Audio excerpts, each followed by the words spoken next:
There's a specific kind of evening I want you to picture. The air is warm, the light is low, and you're wearing something that makes you feel like the most polished version of yourself. Not overdressed. Not trying too hard. Just quietly, unmistakably magnetic. That is the promise of good Girl Blush Elixir.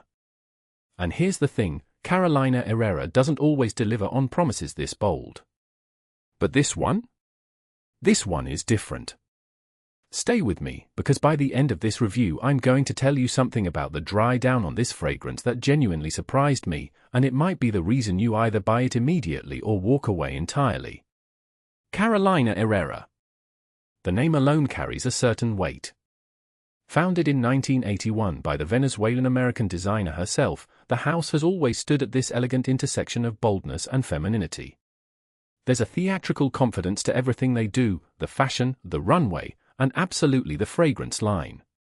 When Good Girl launched back in 2016 in that iconic stiletto bottle, it wasn't just a perfume launch. It was a statement. A fragrance that leaned into duality, the idea that a good girl and a bad girl can exist in the same woman, sometimes in the same evening. The Good Girl line has since expanded significantly, with variations exploring different facets of that original character. Blush Elixir sits within that family as something more refined, more intimate, less night out, more close encounter. Carolina Herrera as a house understands that femininity isn't one-dimensional, and this fragrance is arguably their most sophisticated attempt at proving it. Let's talk about the bottle. Because with Good Girl, the bottle is never just a bottle. The signature stiletto heel design is here in full effect, that bold, architectural high heel shape in a soft blush rose gold. It is genuinely one of the most striking fragrance vessels on the market right now. It sits on your vanity and commands attention. It communicates luxury without screaming it. The color palette here is warmer and softer than the original dark Good Girl, more rose-tinted, more intimate, which actually perfectly telegraphs what's inside. The cap clicks on satisfyingly, the spray mechanism is precise and fine, no wasteful splashing. Now, this is the 30 ml size, which is the smallest in the range, and I do want to be honest, the bottle is so beautifully proportioned that even at 30 ml it feels like a proper luxury object. It doesn't feel like a miniature. It feels deliberate. This is absolutely worth displaying. This earns its place on your shelf. Right. The moment of truth. That first spray. I want to be precise about this because the opening of Blush Elixir is not what I expected. It doesn't announce itself loudly. There's no aggressive citrus burst, no sharp synthetic hit. What you get is this almost immediate warmth, a soft, enveloping floral richness that feels like it's been turned up slowly rather than switched on. There's a rosy quality right from the off, not the sharp green rose of something like a classic Chanel, but something richer, almost velvety. It's powdery in the best possible way, think pressed powder compacts and silk scarves rather than talcum and baby powder. The projection in those first minutes is present but restrained. This isn't a fragrance that fills the room in the first 30 seconds. It draws people closer. It whispers rather than shouts. And that, right from the opening spray, tells you exactly what kind of fragrance this is. As it settles in, and we're talking roughly 20 to 40 minutes in, the heart of Blush Elixir really begins to reveal itself, and this is where it becomes genuinely interesting. That initial rosy warmth deepens. There's a creamy quality that emerges, almost like the suggestion of vanilla or softwoods beginning to build underneath the florals. The powdery texture becomes more pronounced without ever tipping into old-fashioned territory. If I were to paint a picture, it's like a warm afternoon light falling across a dressing table covered in fresh flowers and soft fabrics. It has that quality. The surprise for me in the heart is how skin-like it becomes. There's a quality, and this is hard to articulate but I'll try, where it starts to smell like it belongs on skin. Not like a perfume sitting on top of you, but like a scent that has become part of you.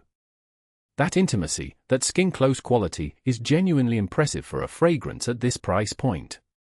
Okay. This is the part one teased at the beginning. The dry down. 3, 4, 5 hours in. Here's what happens, and this is what surprised me. The fragrance doesn't fade so much as it transforms. The florals retreat, and what's left is this extraordinarily warm, soft, almost gourmand-adjacent base.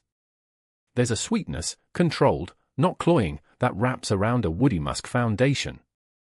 It's like the scent has exhaled, settled in, got comfortable. And here's the specific thing I want to say: in the dry down, this fragrance becomes genuinely beautiful in a way the opening doesn't fully prepare you for. Some fragrances peak at the opening and disappoint later. Blush Elixir does the opposite. It builds. It rewards patience. If you've ever tested this on a card in a shop and walked away unimpressed, spray it on skin, wait 3 hours, and then tell me what you think. That's when it earns its money. Let's get into the numbers because this matters. On skin, I'm getting 6 to 7 hours of meaningful scent. After that it becomes a true skin scent, still there, but only detectable up close. On clothing? Longer. Easily 8 to 10 hours, and that beautiful warm dry down note clings to fabric wonderfully. In terms of sillage, the trail this leaves, it is a moderate projection fragrance. It's not a room filler, let's be clear about that. Don't reach for this when you want to walk into a party and have people notice your fragrance before they notice you. This is a fragrance for close proximity. For conversations, for meetings, for moments where someone leans in. That's its sweet spot. Peak performance time? Evening, without question. Or in cooler weather during the day when the warmth of the fragrance contrasts beautifully with cool air. Morning summer commute? Not its finest hour. Evening dinner? Absolutely its moment. Let me paint some portraits here, because I think this matters more than just saying it's for her. First portrait: you're the type of person who believes fragrance should be discovered, not announced. You choose your scent the way you choose what you say, deliberately, thoughtfully.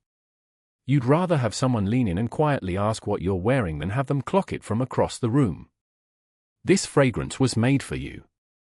Second portrait: you already own the original good girl and you want something for the mornings, the Saturdays, the brunches, and the gallery visits, a daytime sophisticated sibling to the original's nighttime energy. Blush Elixir slots into that role perfectly. Third portrait: you're someone who loves gourmand fragrances but finds them either too sweet or too heavy, and you've been searching for something that gives you that warmth without making you smell like a dessert. Here it is. Now, who should not wear this? If you want power projection, walk past it. If you live for a sharp, modern, aquatic or citrus-forward fragrance experience, this will feel too soft, too warm, too inward-looking. If you want longevity that lasts from 8 a.m. to midnight without reapplication, this won't be your workhorse. And if you're purely chasing compliments from a distance, this isn't the weapon you want. But if close-up compliments are what you're after? Entirely different conversation. Let's do the maths. £75 for 30 millilitres. That's £2.50 per milliliter. In the context of designer fragrance, that's actually not unreasonable. You're paying around the industry standard for this tier. But here's the honest question: are you paying for the liquid or the legacy? The answer, genuinely, is both. The liquid is good. Really good. But the Good Girl brand equity is baked into that price, and there's no pretending otherwise. If you want a similar rosy, creamy, warm feminine fragrance at a lower price point, I'd point you toward Garlin Mon Garlin as a fragrance that scratches a comparable itch for a touch less. It doesn't have the same bottle theatre, but the scent DNA is in the same family. For buying it in the UK, I'd recommend heading to p-11.com. They carry the Carolina Herrera Good Girl Blush Elixir Eau de Parfum 30ml spray and their pricing is competitive. The link is in the description below. My score, 7.5 out of 10. The half point it loses is purely on longevity. I want more from a fragrance at this price. Everything else, the bottle, the journey, that extraordinary dry down, the intimacy of the sillage, it genuinely earns its place. 7.5, and a confident recommendation.